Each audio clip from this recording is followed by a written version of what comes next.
하나님의 말씀을 전할 때 하나님 말씀을 이제 가감 없이 그대로 전하려면 제일 좋은 방법은 그냥 성경을 읽으면 되겠죠. 그냥 성경을 그냥 그대로 읽으면 100% 그냥 하나님 말씀만 전하게 되는데, 근데 이제 설교를 하면은 이제 그 개인적인 경험, 저의 삶의 경험과 문화, 자라온 환경 이런 것들이 아무래도 안 들어갈 수가 없어요. 근데 사복음서를 보면 사복음서도 다 그렇거든요. 그 지은 저자들이 그 살아온 환경, 교육 수준, 뭐 경험 이런 것들이 복음서에 있지만 그 글을 확인해 보면 거기에 있지만 그래도 그것이 하나님의 말씀. 그러니까 이 오늘 전해지는 말씀 가운데에서 그냥 성령님이 나에게 주시는가, 하나님이 나에게 직접 하시는 그 말씀이 무엇인가, 그것만 기억하시면 될 것 같습니다. 다른 것은 기억을 안 하셔도 하나님이 나에게 주시는 말씀이 무엇인가, 그게 이제 가장 중요한 거겠죠. 우리가 오늘 신앙생활의 균형 잡힌 신앙에 대해서 이야기를 하고 있는데, 신앙생활이 어려운 것들이 참 많아요. 근데 그 중에 하나가 균형을 맞추는 겁니다. 이 균형을 맞춘다는 것은 사실 그 완전하다는 얘기거든요. 언뜻 생각하기에는 열심히 하는 게 어려울 것 같아요. 그렇지만은 사실은 균형 잡힌 신앙을 하는 게, 균형을 잡는 게 더 어렵습니다. 사실은. 왜냐하면 예를 들면 이것저것 신경 안 쓰고 열심히 일만 하는 것은 어떤 면에서는 쉽습니다. 그냥 열심히 그냥 그것만 하면 되니까요. 근데 이제 그렇게 하는 것만이 아니라 이제 적당한 휴식도 취하고 취미 생활도 하고 하면서 가족도 생각하고 하면서 열심히 일하는 거, 사실 그게 더 힘들거든요. 그냥 열심히만 하는 거는 그냥 열심히 하기만 하면 되는 거예요. 그거는 그냥 가정이 있는 분들이면 가정의 시간 배분하면서 열심히 하면서 이거 참 균형 맞추는 거, 그게 사실 더 힘든 일이에요. 이민 사회에서 사업을 이제 해보시거나 또 하신 분들 여기도 많이 계시겠습니다만 보시면 아시지 않습니까? 이민 사회에서 사업 열심히 하는 거 어려운 일이긴 하죠. 하지만 이제 그것만 열심히 하는 거, 그거 하면서 자녀를 잘 돌보고 가정에도 충실하고 휴가도 내서 같이 휴가도 가고 그게 더 힘들어요, 사실은. 근데 그거 잘 하는 거, 균형을 잘 맞추는 거, 그게 더 힘든 일이다. 사실은 균형 잡힌 그 신앙생활을 하는 게 어떻게 보면 신앙생활을 열심히 하는 것보다 한 수 위예요. 사실은 더 한 수 위입니다. 이민생활 여기보단 다른 데서 보면 열심히 돈은 많이 모았지만 가정이나 자녀들한테 소홀했다, 또 건강을 안 돌봤다, 그런 후회를 하는 경우도 있는 것이 사실입니다. 또 여기 공부하시는 학생들 분들도 많이 나와 계시지만 공부만 열심히 하는 거 어떻게 보면 그거 이렇게 어려운 일일 것 같기도 하지만, 또 어떻게 보면 공부 열심히 하면서 또 친구 관계도 잘하고 쉴 거 쉬고 취미생활 하고, 사실은 그게 더 어려워요. 이렇게 보면은 어떤 그런 친구들이 있죠. 쟤는 공부도 잘하는데 놀기도 잘한다고 하는, 좀 이렇게 균형이 좀 맞춰진, 그게 사실 더 어려워요. 오늘 본문의 주제가 균형을 맞추는 균형 있는 신앙이기 때문에 거기에 대해서 예를 들어서 말씀을 드립니다. 저는 이제 병원에서 여기 BA 하스피탈에서 채플린으로 있는데 이제 스페셜, 그러니까 전문은 팔리어티브하고 하스피스 전문으로 거의 담당으로 일하고 있어요. 그러다 보니까 돌아가시는 분들, 중병 걸리신 분들, 이제 팔리어티브라는 게 결국 그거거든요. 컴포러블하게 여생을 마칠 것이냐, 아니면은 어그레시브 케어를 계속 해나갈 것이냐, 이제 그거를 결정하는 거를 도와드리는 역할을 하는 거예요. 그래서 결정이 되면 이제 하스피스로 가는 거죠. 근데 간혹 가다 보면은 환자도 그렇고 가족도 그렇고 하나님이 어떤 기적을 보여주실 것을 이제 믿고 이렇게 이거 지금 스테이지 4 4기 암인데 지금 연세도 있으시고 이거 CPR 하고 하는 거, 그거 이제 풀 코드라 그러거든요. 그거 별로 저희가 추천하지 않는다. 의사들이 이렇게 얘기를 해도 뭐 믿음으로 그냥 기도해서 기적적으로 뭔가 살아날 수 있다. 봐라, 환자가 막 이렇게 반응하지 않느냐. 이게 또 그렇게 보면 또 그렇게 보이거든요, 사실. 근데 그러다가 결국에는 환자가 그냥 시간만 낭비하고 좀 더 가족끼리 좋은 시간 갖고 편안하게 의미 있게 마무리할 수 있는 그 시간을 낭비하다가 결국에는 환자가 이제 사망을 하게 되지요. 이제 그런 믿음을 가졌을 때 언뜻 보면은 하나님을 전폭적으로 의지하는 큰 믿음인 것 같지만 제가 보기에는 균형을 잃어버린 거예요. 그러니까 믿음과 행위 사이에서 그 균형을. 균형 잡힌 신앙인은 기도하면서 의사의 조언을 들으면서 이제 결정을 해나갑니다. 근데 그게 힘들어요, 사실은. 어느 선까지가 의사 이야기고 내 생각이고 어느 선까지가 하나님이 원하시는 거고 하나님이 하시는가. 이 균형에 관한 문제는 사실 저뿐만 아니라 여기 계신 분들이 다 아마 고민하는 분야가 있으실 거예요. 크고 작게 이 문제에 있어서 어디까지가 내가 하는 거고 어디까지가 하나님이 하시는 거고 그 사이에서 균형을 잡는다는 거. 균형을 잘 잡. 오늘 여기 보니까 저는 이 교회 주제가 상식이 통하는 교회, 표가 상식이 통하는 교회라는 것 잘 몰랐는데 이게 사실 균형 잡힌 신앙이 잘 돼 있는 분들이 상식적인 신앙, 상식이 통하는 교회, 균형 잡힌 신앙을 하는 것이 신앙의 사실 고수입니다. 막 방언하고 금식 막 며칠씩 하고 하나님 섬긴다고 하던 일 그만두고 막 가족 몰라라 하고 뭐 집 팔아서 막 헌금하고 막 그냥 신앙면 매진하고 뭐 그냥 다 그만두고 선교 나가고 이게 어려울 것 같죠? 사실 그거보다 더 어려운 게 평상시에 내가 직장 생활을 하면서 그 가운데에서 이런 하나님과의 관계를 잘 유지해 나가면서 신앙생활 하는 거. 그게 더 어려워요, 사실은. 그게 고수의 신앙입니다. 그게 고수의 신앙이에요. 근데 방금 말씀드린 것 같은 그런 경우에는 이제 그런 사람들이 주로 이제 이단에 많이 빠지게 되죠. 그러나 정말 높은 경지에 있는 신앙인은 어쨌든 균형 잡힌 신앙의 삶을 산다는 것입니다. 그래서 본문에서 말하는 게 이제 믿음이 있으면 그에 따른 이제 행위가 있어야 된다고 얘기를 하고 있어요. 그러니까 이것도 뭐냐면 이제 균형을 잡아라 이겁니다. 믿음이 있다고 하면 어느 정도 행위가 균형을 잡아야 되는 거 아니냐. 여기 야고보가 말하는 거 이제 편지를 보낸 흩어진 그리스도인들에게 말하는 것들이 이제 사람들이 믿음이 있다고 하는데 행위가 그것을 증명하지 못한다는 거예요. 따라오지 못한다는 거예요. 그러니까 믿음이 있는데 행위가 따라오지 못한다. 이게 서로 균형을 안 맞고 있다는 거예요. 14절에 보니까 내 형제들아 만일 사람이 믿음이 있노라 하고 행함이 없으면 무슨 유익이 있으리요. 그 믿음이 능히 자기를 구원하겠느냐. 야고보서에 나오는 이 신앙인들이 보니까 다들 믿음이 있다고 합니다. 믿음이 있겠죠. 믿음이 있으니까 신앙생활 하겠죠. 근데 야고보는 거기서 말하기를 행함이 없다고 합니다. 그러니까 보니까 여기서 있다, 없다라는 말로 이거는 이제 강조하기 위해서 사용을 하고 있는 것 같아요. 왜냐하면 믿음이 있는 분들이 신앙이 아예 없을 수는 없잖아요. 있을 거 아니에요. 어느 정도는 그래도요. 그러니까 있다, 없다 해서 강조를 하는데 그런 믿음이 능히 자기를 구원하겠느냐.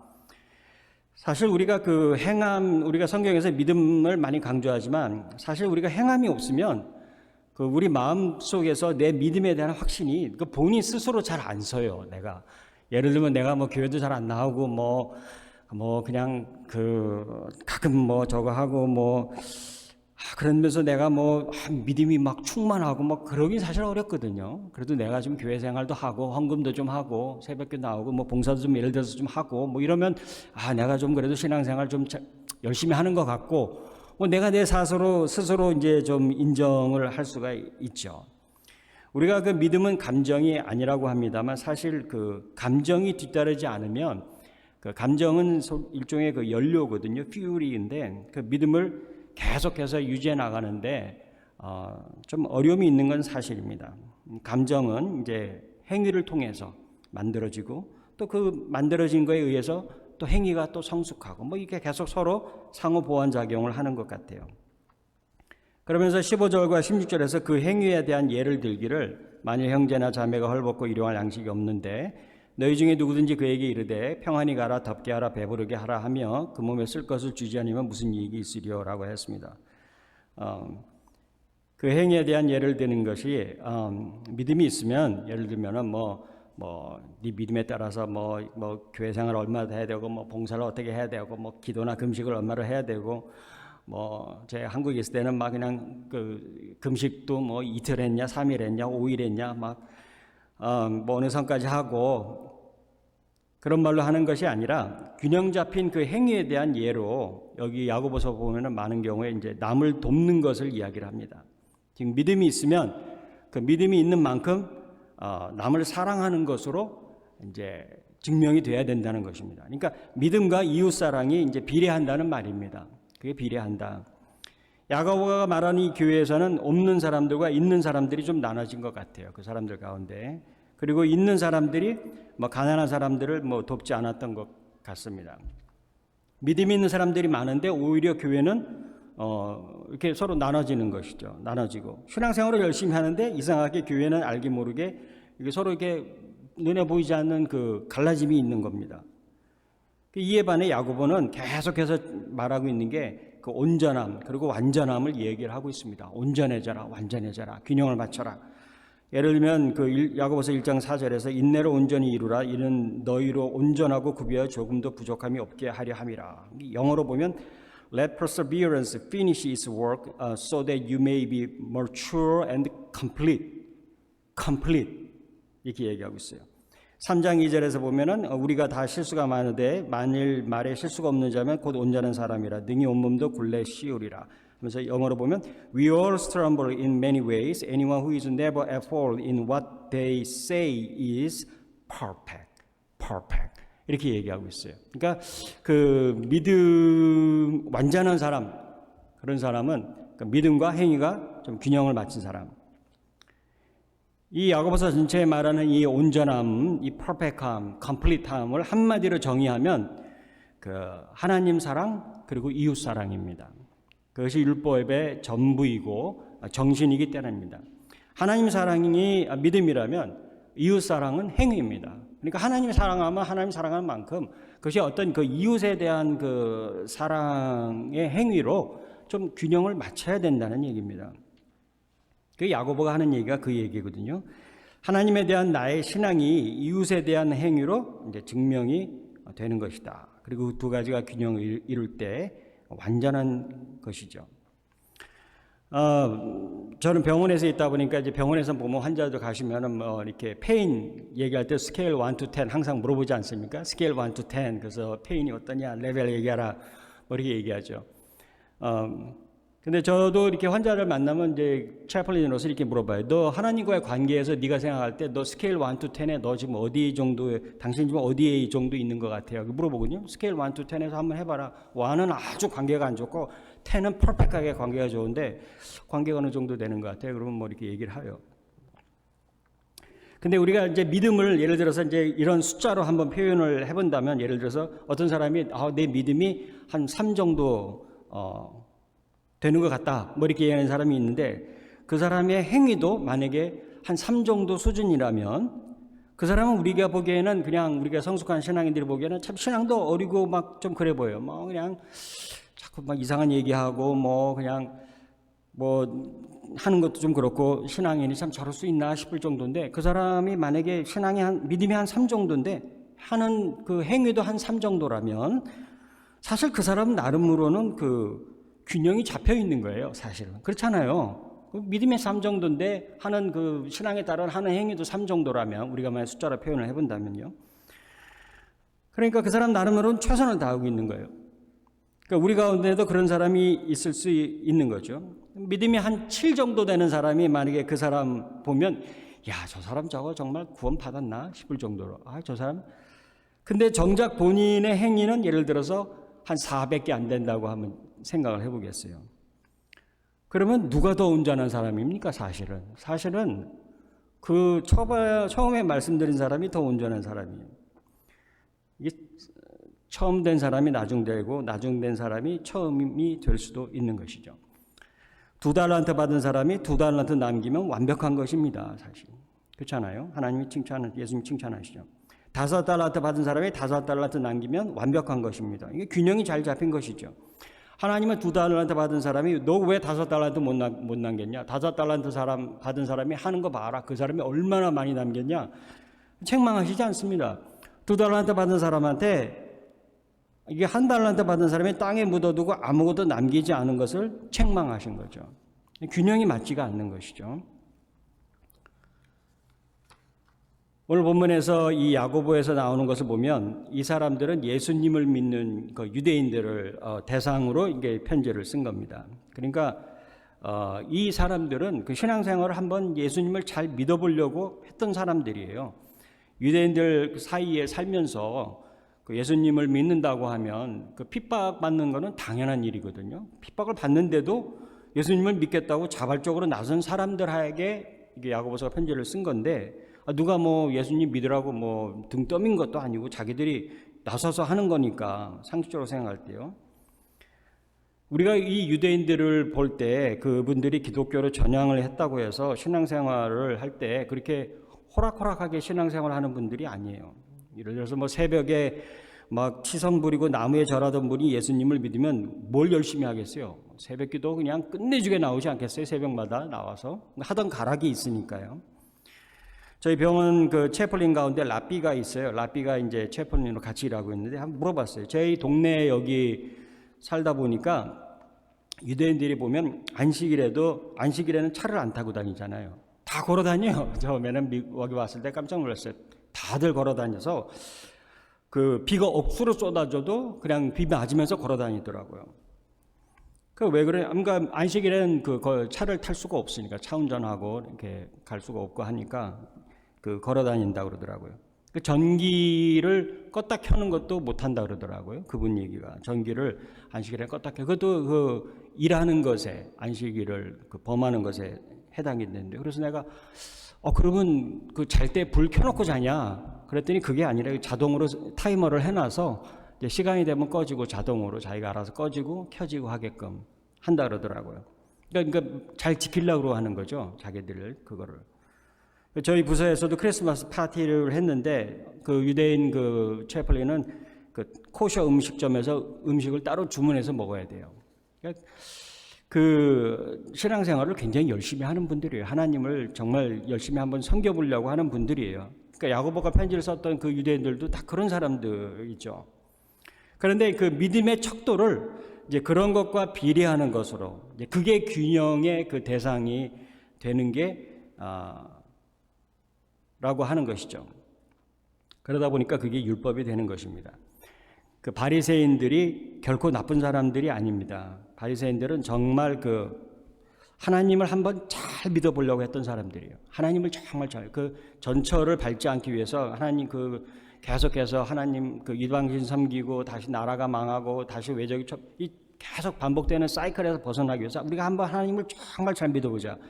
그래서 율법에 하나님이 계명을 주시면 이 계명을 잘 지키기 위해서는 어떻게 해야 될까 해서 세부 계명들을 이제 만들어 놓은 것이죠.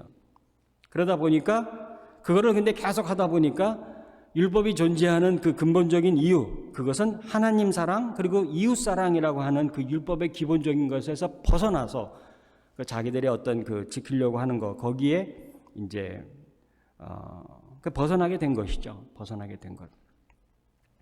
마태복음 22장 37절 40절에 우리가 너무나도 잘 아는 구절이 있습니다. 예수께서 가라사대 내 마음을 다하고 목숨을 다하고 뜻을 다하여 주 너희 하나님을 사랑하라 하셨으니 이것이 크고 첫째 되는 계명이요 둘째는 그와 같으니 내 이웃을 내 몸과 같이 사랑하라 하셨으니 이 두 계명이 온 율법과 선지자의 강령이니라. 그러니까 하나님 사랑과 이웃 사랑은 서로 뗄 때야 뗄 수 없는 관계라는 겁니다. 하나님을 사랑한다고 하면서 이웃 사랑을 안 하거나 이웃 사랑한다고 하면서 하나님 사랑하지 않으면 뭔가 이 밸런스가 안 맞는 것입니다. 너무 막 그냥 그 휴머니텍한 그 남 도와주는데 막 그냥 여기서 8 정도 하는데 믿음은 한 2 정도밖에 안 된다. 뭔가 밸런스가 안 맞는 것이죠. 하나님 사랑한다고 하지만 하나님은 그 보이지 않는 분이십니다. 근데 그 하나님 사랑의 정도를 측정할 수 있는 게 그 이웃 사랑입니다. 왜냐하면 이웃은 보일 수 있고 우리가 지금 프랙티컬하게 어플라이 할 수 있지 않습니까? 만질 수 있고 적용할 수 있고. 이웃 사랑의 기본적인 장이 바로 그 교회인 것이죠. 여기가 이제 연습하는 곳이고 우리가 실천하는 곳이지 바로 그 교회입니다. 그러니까 야고보가 계속해서 하는 얘기는 그 믿음이 있으면 행위를 보여라. 그래서 예를 들면서 이제 얘기를 하는 것이죠. 사람은 그 나누기를 참 잘합니다. 그래서 근데 그 나눈다는 것의 근본적인 그거는 그 나를 위해서죠. 내가 이 죄의 본성입니다. 죄의 본성은 그 자기 중심적입니다. 자기 중심적이기 때문에 나는 남과 다르다. 또는 우리는 그들과 다르다. 당시 사람들은 여러 가지 나눠 유대인, 이방인, 뭐 부자, 가난한 사람. 죄인인 우리는 어떻게 나눕니까? 그러니까 나는 옳고 기본적으로 너는 그르다입니다. 그러니까 각각 남을 나보다 낮게 여기면 다 해결이 되는 것인데 내가 판단의 척도가 되는 거예요. 이게 죄인됨의 가장 근본적인 자세입니다. 전제가 뭐냐면 어쨌든 나는 옳다, 내가 맞다라는 것이죠. 그러다가 이것이 죄의 본성이 가장 크게 나타나는 것이 이제 심지어는 내가 하나님을 판단하기도 합니다. 하나님 그러면 안 되죠. 하나님 그러시면 안 되죠. 이게 하나님 이것이 옳습니다. 하나님 이것은 왜냐하면 사실 내가 하나님이 되는 것이거든요. 그러니까 왜냐하면 내가 판단의 기준이 되는 것입니다. 병원에서 이 마지막을 보내는 사람들 가운데 보면 참 하나님이 나에게 왜 이렇게 하시는지, 이런 병을 주셨는지, 하나님에 대한 믿음을 점점 잃어간다라고 같이 쉐어하는 사람들이 있어요. 그럴 때 우리가 대화를 오래 합니다. 오래 하면서 결국에 우리가 얘기하는 건 뭐냐면 우리가 다 이해를 못한다. 우리가 이해 못한다. 이해 못하는 건 하나님이 레벨레이션이라는 건 하나님이 가르쳐 주시는 것만을 아는 거지, 성경에서 그냥 보여주는 것만을 아는 거지 우리가 이해를 다 못합니다. 이해 다 하면 우리가 하나님이죠. 우리가 다 이해하면 결국 하나님처럼 되는 것입니다. 우리가 한 가지 믿는 것은 하나님은 좋은 분이시라는 것. 그래서 하나님은 God is good. 결국에는 그 모든 죽어가는 그 순간에서도 같이 손잡고 고백하는 게 I don't understand why this is happening to me, but I know for sure God is good all the time. 그렇게 하고서 죽어가는 분들도 많아요. 이해는 못하지만 그 사실이에요. 우리가 이해를 못하지만 교회는 이러한 그 하나님 사랑 그리고 이웃 사랑을 연습하고 실천하고 우리가 받아들이고 하는 것이 이제 교회인데, 어쨌든 간에 너희가 야고보서 2장 8절에 보면 너희가 만일 성경에 기록된 대로 내 이웃 사랑하기를 내 몸과 같이 하라신 최고의 법을 지키면 잘하는 것이다 라고 하였습니다. 하나님이 우리에게 시키신 일은 그냥 이웃을 사랑하라는 것입니다. 이웃을 사랑해라. 그게 우리가 할 일이다. 참 이해 못할 일들이 참 많습니다, 세상에. 그리고 여러 가지 요즘 이렇게 미국 사회에 있어서 여러 가지 다양한 변화들 많거든요. 많은데 우리가 할 수 있는 일은, 내가 할 수 있는 것은 내가 판단하는 것이 아니라 옳고 그름은 하나님이 결정하시는 거예요. 그분이 결정하시는 거고 우리가 옳고 그른지 몰라요, 사실은. 그냥 내가 할 일은 하나님 이웃을 그냥 사랑하는 거. 결정은 하나님이 하시고 판단은 하나님이 하시는 거. 이제 그거를 연습하는 것이 교회이고, 그것이 하나님 사랑, 믿음이 어떤 척도다. 균형을 맞춰야 된다. 전체적으로 보면 이제 그렇습니다. 예수님이 하나님을 얼마나 사랑하셨습니까, 여러분? 예수님에 대한 하나님의 믿음은 바로 예수님의 이웃인 예수님이 우리를 얼마나 사랑하셨는가에 나타나 있습니다. 예수님의 하나님에 대한 사랑은 완벽했죠. 퍼펙트했습니다. 그 완벽함은 예수님이 우리를 위해서 죽으신 것을 보면 알 수 있습니다. 죽는 것 이상 더 완벽한 건 없지 않습니까? 더 할 수 있는 건 없지 않습니까? 죽는 것 이상 더 뭘 하겠어요? 그러니까 이웃인 우리를 위해 죽으신 그 예수님을 보면 예수님이 하나님을 얼마나 사랑하셨는가를 알 수 있는 것이죠. 로마서 5장 8절에 우리가 아직 죄인 되었을 때 그리스도께서 우리를 위하여 죽으심으로 하나님께서 우리에게 대한 자기의 사랑을 확증하셨느니라. 사도 요한은 요한 1서 4장 7절부터 21절까지 15절에 가서 사랑이란 말을 30번 반복하면서 사랑의 중요성을 강조하고 또 강조했습니다. 사랑하는 자들아 우리가 서로 사랑하자. 사랑은 하나님께 속한 것이니 사랑하는 자마다 하나님께로서 나서 하나님을 알고 사랑하지 아니하는 자는 하나님을 알지 못하나니 이는 하나님은 사랑이심이라. 우리가 사랑하면 그가 먼저 우리를 사랑하셨음이라. 누구든지 하나님을 사랑하노라 하고 그 형제를 미워하면 이는 거짓말하는 자니 보는 바 그 형제를 사랑치 아니하는 자가 보지 못하는 바 하나님을 사랑할 수가 없느니라. 우리가 이 계명을 주께 받았나니 하나님을 사랑하는 자는 또한 그 형제를 사랑할지니라. 이거 맞는 말이죠, 그렇죠? 눈에 보이는 그 형제를 사랑하지 못하는데 눈에 보이지 않는 하나님을 어떻게 사랑할 수 있겠어요? 맞는 말인 것 같아요. 맞는 말이 같은 게 아니라 맞는 말이죠. 맞는 말이죠.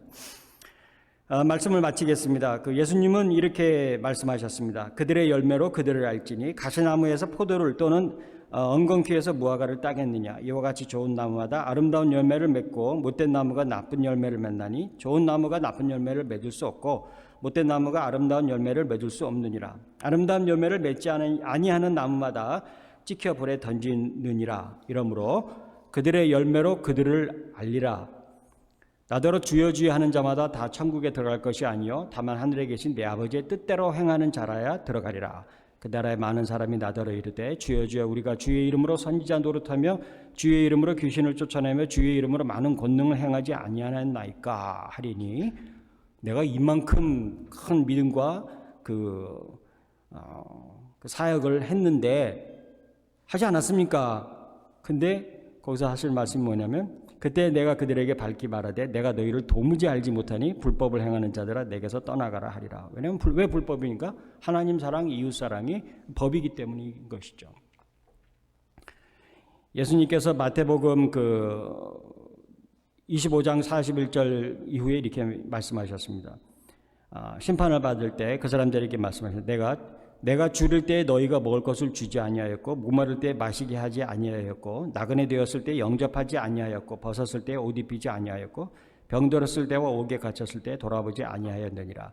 예수님은 지극히 작은 자 하나에게 하지 않은 것이 예수님에게 하지 않은 것이라고 말씀하십니다. 성경의 그 율법은 한마디로 하나님 사랑 그리고 이웃 사랑으로 나타나는 것입니다. 그러니까 우리가 균형을 갖춘 그 신앙인의 모습은 그 이웃을 사랑하는, 가장 가까이에 있는 내 가족부터 먼저 사랑하는, 그리고 내 교회 또 내 주변. 그래서 어떻게 해야 하면 내가 하나님의 이웃을 내가 사랑을 해 나갈 수 있을까? 이 사랑, 이웃 사랑이 를 하면은 또 하나님에 대한 어떤 사랑이 더 불타오르는 걸 더 느낄 수 있어요. 그러니까 제가 국내에서 이제 있으니까 저희가 수사이드 프리벤션, 수사이드 굉장히 큰 문제거든요. 굉장히 저기 국방부에서도 강조하고 막 엄청나게. 근데 마지막에 수사이드 프리벤션 트레이닝을 하면서 얘기하는 게 막 굉장히 사람들이 디프레스되고 힘들어하고 막 그럴 때 그거를 추천하는 게 뭐냐면 나가서 봉사를 해라 그럽니다. 봉사를 하면 그 마음 가운데 휴먼은 사람이 이렇게 불타오르는 게 뭔가 생겨요. 막 봉사하고 남을 돕고 그러면 뭔가 그 삶의 어떤 의미가 생기고 뭔가 좀 목적이 생기고 좀 뭔가 많이 달라져요. 그래서 나가서 봉사하고 다른 사람을 섬기는 일을 해라. 그러니까 뭔가 이게 우리의 이웃 사랑이라고 하는 것이 가진 하나님 우리 믿음을 성장시켜주는 그런 역할이 분명히 있습니다. 그래서 성경에서 야고보가 말하길 균형을 갖춘 그런 신앙인의 삶을 살아라라고 이야기하고 있는 것입니다. 말씀을 마치겠습니다.